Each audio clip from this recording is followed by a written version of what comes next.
अगर कोई आपसे कहे कि दुनिया का सबसे बड़ा देश रूस चुपचाप एक ऐसी दिशा में बढ़ रहा है जहां उसकी पहचान ही बदल सकती है, तो क्या आप यकीन करेंगे?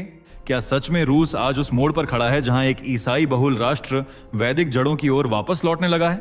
यह सवाल जितना अजीब लगता है उतना ही खतरनाक भी, क्योंकि इसके पीछे जो तथ्य छिपे हैं वे आपकी सोच को हिला देंगे। आज का उद्देश्य साफ है, आपको यह दिखाना कि रूस के भीतर एक ऐसी लहर उठ चुकी है जिसकी आहट दुनिया अभी सुन नहीं पा रही, पर जिसका असर आने वाले सालों में भू राजनीति का पूरा खेल बदल सकता है। कल्पना कीजिए, बर्फ से ढके रूसी शहरों में हरे कृष्ण का कीर्तन गूंज रहा है, रूसी युवा संस्कृत मंत्र बोल रहे हैं और सदियों पहले दबी हुई स्लाविक वैदिक परंपराएं फिर से सांस ले रही हैं। हरे कृष्ण कृष्ण कृष्ण हरे हरे हरे राम राम राम हरे हरे हरे कृष्ण कृष्ण कृष्ण हरे हरे राम राम राम हरे हरे। ये कोई छोटा बदलाव नहीं, बल्कि उस पुरानी पहचान की वापसी है जिसे समय ने दबा दिया था। लेकिन असली सवाल ये नहीं कि रूस में हिंदू धर्म क्यों बढ़ रहा है, असली सवाल यह है कि रूसियों को आखिर वह क्या मिला जो उन्हें अपने ही खोए हुए रूट्स की याद दिला गया। एक ईसाई राष्ट्र अचानक योग, वेदांत और सनातन की ओर क्यों झुकने लगा? और यही जगह आपकी क्यूरियोसिटी को पकड़कर नहीं छोड़ने वाली, क्योंकि यह कहानी जितनी गहरी है उतनी ही चौंकाने वाली भी। मैं आपको वादा करता हूं, इस वीडियो के अंत तक आपकी सोच बदल चुकी होगी, इसलिए एक भी सेकंड स्किप मत कीजिए। असली कहानी अब शुरू होती है। चलिए एक बात जल्दी से बताइए, ये वीडियो आपको खुद से ढूंढकर मिला या यूट्यूब ने आपके स्क्रीन पर सजेस्ट किया और आपने क्लिक कर दिया? क्योंकि हमें भी समझना है कि यूट्यूब हमारी आवाजें आप तक कैसे पहुंचा रहा है। और अगर आप सच में एक जागरूक और देशभक्त हिंदू हैं, लाइक जरूर करें और अपने दोस्तों के साथ शेयर करना मत भूलिए। चलिए अब बिना देरी के बढ़ते हैं आगे वीडियो की सबसे जरूरी बात की ओर। क्या सच में रूस में हिंदू धर्म का डंका बज रहा है? क्यों रूसी नागरिक हिंदू धर्म को अपना रहे हैं? आज यहां कौन कौन से हिंदू संगठन सक्रिय हैं? रूस की कितनी आबादी सनातन को मानती है? वे कौन से सबूत हैं जो यह साबित करते हैं कि यहां पहले सनातन धर्म था? अगर आप भी इन सवालों के जवाब जानना चाहते हैं तो वीडियो के अंत तक बने रहें। दोस्तों, हिंदू धर्म, जिसे सनातन धर्म कहा जाता है, आज दुनिया का सबसे तेजी से फैलने वाला और लोगों के दिलों में बसने वाला धर्म बन चुका है। यह दुनिया का एकमात्र ऐसा धर्म है जो ईश्वर तक पहुंचने के हजारों रास्ते देता है और लोगों को जीवन जीने की कला सिखाता है। आज का आधुनिक विज्ञान जिन सिद्धांतों जैसे मल्टीवर्स, क्वांटम फिजिक्स और समय के चक्र पर शोध कर रहा है, उनका जिक्र हमारे वेदों और पुराणों में हजारों साल पहले से मौजूद है। जिस योग को आज लोग अपनी लाइफस्टाइल का हिस्सा बना रहे हैं, वह हिंदू धर्म से ही निकला है। बता दें, हिंदू परंपरा के अनुसार भगवान शिव को आदिगुरु या आदिनाथ प्रथम योगी माना जाता है। कहा जाता है कि उन्होंने ही हिमालय की कांति सरोवर झील के तट पर अपने 7 शिष्यों को योग का ज्ञान दिया था और फिर इन्हीं अर्षियों ने इस ज्ञान को पूरी दुनिया में फैलाया। इसलिए योग का इतिहास करीब 5000 साल से भी पुराना माना जाता है। इतना ही नहीं, सनातन धर्म की एक खासियत यह भी है कि यह वसुधैव कुटुंबकम यानी पूरी दुनिया एक परिवार है के सिद्धांत को फॉलो करता है। यह धर्म कभी भी तलवार के दम पर नहीं फैला, बल्कि अपने ज्ञान और करुणा के बल पर लोगों के दिलों में उतरा है, जो सिखाता है कि जाति, देश या रंग की सीमाओं से परे पूरी मानवता एक ही ईश्वर की संतान है। भगवत गीता की सबसे बड़ी सीख यही है, कर्मण्येवाधिकारस्ते मां फलेषु कदाचन, जिसका मतलब है कि फल की चिंता किए बिना अपना सर्वश्रेष्ठ कर्म करो, जो व्यक्ति को डिप्रेशन और तनाव से बचाकर वर्तमान में जीना सिखाता है। यह लोगों को सत्य पर चलने की सीख देता है, साथ ही दूसरे धर्मों और विचारों का सम्मान करना सिखाता है। हिंदू धर्म ही एकमात्र ऐसा दर्शन है जो पेड़, पहाड़, नदियों और जानवरों में भी ईश्वर देखता है। यानी कुल मिलाकर कहें तो सनातन में शांति, अहिंसा और करुणा सब कुछ है। इसी वजह से आज दुनिया भर के लोग हिंदू धर्म से जुड़ रहे हैं, चाहे वे विदेशी हों या मुस्लिम। एक एक कर कई लोग अपने धर्मों का त्याग कर सनातन को अपनाते जा रहे हैं, जिसका अंदाजा आप इस बात से लगा सकते हैं कि आज हिंदू धर्म दुनिया का तीसरा सबसे बड़ा धर्म बन गया है, जिसे मानने वाले लोगों की संख्या करीब 1.2 अरब यानी 120 करोड़ है, जो वैश्विक आबादी का लगभग 14.9% से 15% हिस्सा है। बता दें, दुनिया के लगभग 94% से 95% हिंदू अकेले भारत में रहते हैं।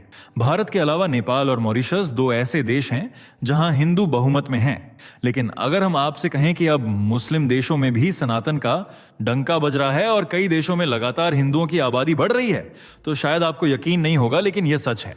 दोस्तों, बांग्लादेश में आज भारत और नेपाल के बाद दुनिया की तीसरी सबसे बड़ी हिंदू आबादी रहती है, जो 1 करोड़ 31 लाख से 1 करोड़ 55 लाख लाख के बीच है।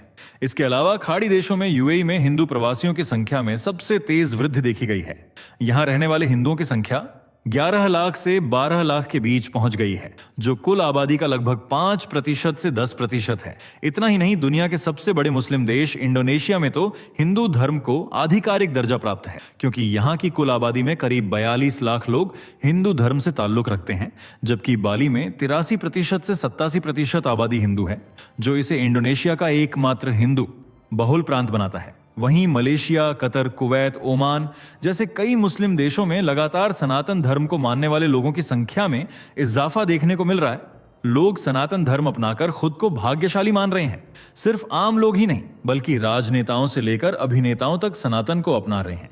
आपको जानकर हैरानी होगी कि इंडोनेशिया के संस्थापक राष्ट्रपति सुकर्णो की बेटी सुकमावती सुकर्णो पुत्री ने अक्टूबर 2021 में इस्लाम छोड़कर हिंदू धर्म अपनाया था, क्योंकि वह सनातन की संस्कृति से बहुत ज्यादा प्रभावित हो गई थी। हालांकि एक पूर्व राष्ट्रपति की बेटी का इस तरह धर्म परिवर्तन करना इंडोनेशिया में एक बड़ी घटना थी, पर सनातन धर्म ही ऐसा है जो लोगों को तलवार की नोक पर नहीं, बल्कि अपनी अच्छाई और सच्चाई से जोड़ता है। यही वजह है कि आज विदेशी भी इस धर्म से जुड़ रहे हैं, हिंदू रीति रिवाजों और त्योहारों को खुलकर मना रहे हैं। और अब तो रूस में भी हिंदू धर्म को लेकर काफी पॉजिटिव रिस्पांस देखने को मिल रहा है, जबकि यह एक ईसाई बहुल देश है और रूस की लगभग 70% से 75% आबादी इसी धर्म को मानती है। लेकिन इसके बावजूद भी यहां सनातन अपनी जड़ें फैला रहा है। लेकिन कैसे? तो यह जानने से पहले हमारी वीडियो को लाइक और शेयर करके हमारे चैनल को सब्सक्राइब कर लीजिए। दोस्तों, रूस दुनिया का सबसे बड़ा देश है, जो यूरोप और एशिया दोनों महाद्वीपों में फैला हुआ है। यह इतना विशाल है कि जब रूस के एक हिस्से में दिन होता है तो दूसरे हिस्से में रात हो रही होती है। इसकी सीमाएं 14 देशों जैसे चीन, मंगोलिया, नॉर्वे और यूक्रेन से मिलती हैं, जिस वजह से इसका आकार भारत से लगभग 5 गुना बड़ा है। वहीं जनसंख्या की बात करें तो रूस की लगभग 14 करोड़ आबादी में करीब 10 करोड़ लोग ईसाई धर्म से जुड़े हुए हैं, जो चर्च में जाकर ईसा मसीह के सामने प्रार्थना करते हैं। हालांकि एक वक्त ऐसा भी था जब पूरे रूस में हिंदू धर्म को मानने वाले लोग ही रहा करते थे, जिन्हें स्लाविक आर्यंस कहा जाता था, जो स्लाविक जाति से ताल्लुक रखते थे। जी हां, रूस पहले स्लाविक आर्यंस का गढ़ हुआ करता था और यह बात आज से लगभग 9वीं सदी से पहले की है। बता दें, स्लाविक लोग पेरुण की पूजा करते थे, जो ठीक भगवान इंद्र की तरह आकाश, बिजली और युद्ध के देवता माने जाते थे।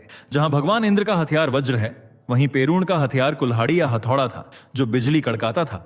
दोनों देवताओं को पवित्र वृक्ष से जोड़ा जाता है और दोनों का काम एक विशाल सर्प या असुर का वध कर दुनिया की रक्षा करना था।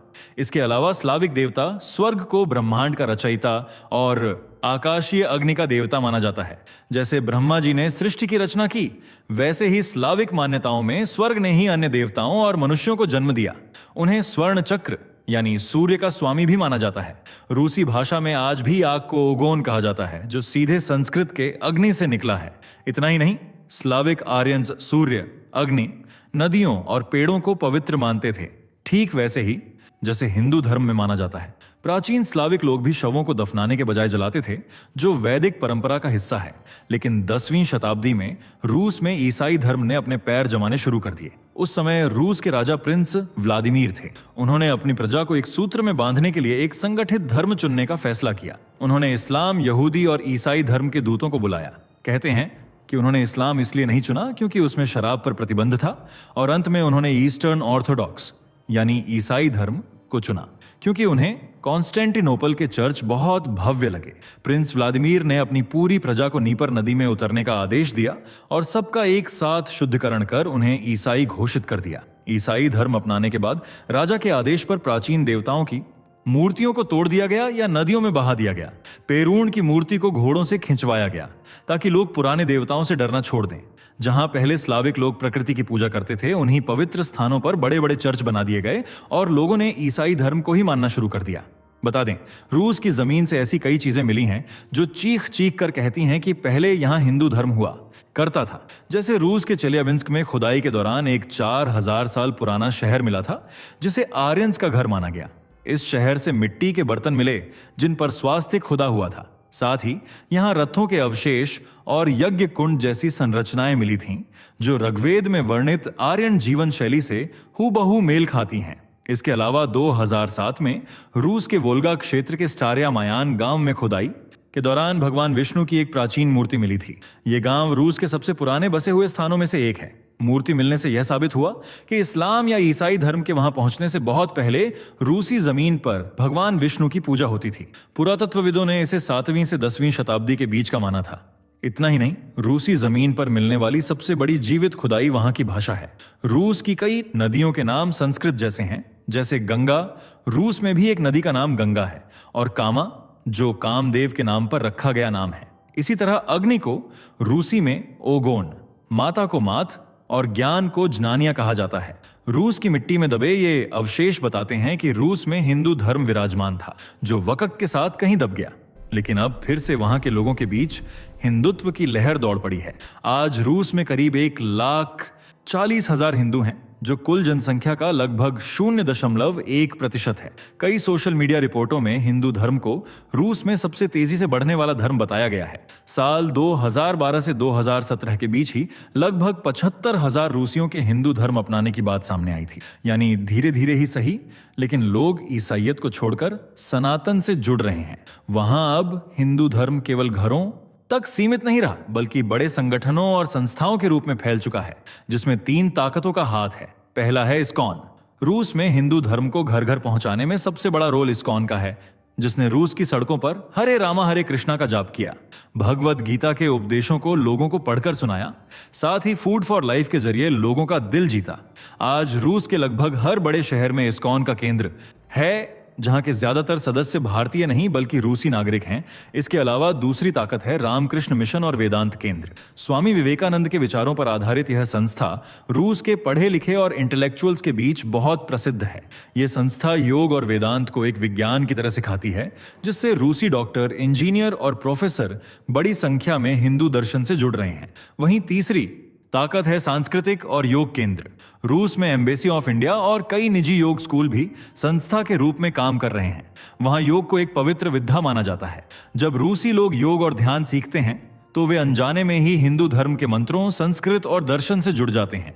यही नहीं, ब्रह्मा कुमारीज जैसी संस्थाओं के भी रूस में कई आध्यात्मिक सेंटर्स हैं, जो लोगों को मानसिक शांति और सादा जीवन जीना सिखा रहे हैं। वहीं मंदिरों की संख्या भी लगातार बढ़ती जा रही है, जो इस बात का सबसे बड़ा सबूत है कि वहां की जमीन पर सनातन धर्म अपनी जड़ें जमा चुका है।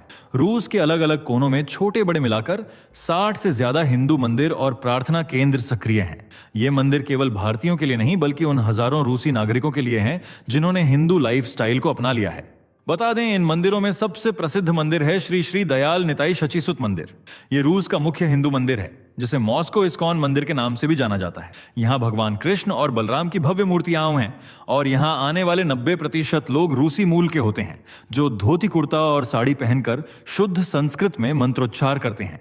यहाँ रोजाना भव्य आरती, कीर्तन और फूड फॉर लाइफ के तहत प्रसाद बांटा जाता है। इसके अलावा श्री श्री राधा कुंज बिहारी मंदिर भी रूसी नागरिकों के बीच आस्था का केंद्र है, जो सेंट पीटर्सबर्ग में अपनी सुंदरता और शांति के लिए जाना जाता है।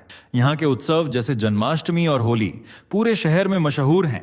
यही नहीं, युवाओं के लिए विशेष भगवत गीता की कक्षाएं और योग सत्र आयोजित किए जाते हैं, जिनमें हिस्सा लेने के लिए बड़ी संख्या में युवा आते हैं। कुल मिलाकर कहें तो रूस में आज सनातन का परचम लहरा रहा है, और आने वाले वक्त में हिंदुओं की संख्या में बढ़ोतरी हो सकती है।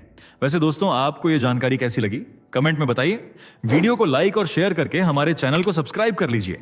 मिलते हैं अगली वीडियो में, तब तक के लिए बाय बाय। दोस्तों, आपको स्क्रीन पर 2 और वीडियोस दिखाई दे रही हैं, जिसे देखने के लिए स्क्रीन पर क्लिक करें।